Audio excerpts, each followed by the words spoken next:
the Hollywood mystical community is convinced that there was this Shangri-La, a golden age, where everybody lived in harmony with nature, where there was no conflict. And of course, Tibetan history is anything but. The reality we see is a manorial system. In other words, it's something that you had in Western Europe in the Dark Ages, with serfs, about 75% of the population being serfs, maybe 5% actual slaves in households usually, a tiny class, about 200 families controlling 93% of the wealth, maybe 400 or 500 people actually running the society, being the beneficiaries, and a very, very onerous regime. It was a brutal feudal theocracy where the favorite punishments were mutilation, mutilation of the eye, the hand, the foot, the tongue, and all kinds of travel reporters going to Tibet in the 50s and 60s would report the large presence of people in marketplaces who had their hands or other limbs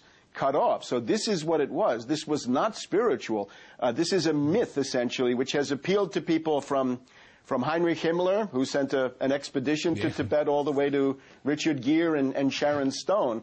And it is simply a myth. And we cannot base the foreign policy of the United States on a myth tinged with mysticism about Shangri-La. And that is, unfortunately, what a very significant group in the Democratic Party wants to do.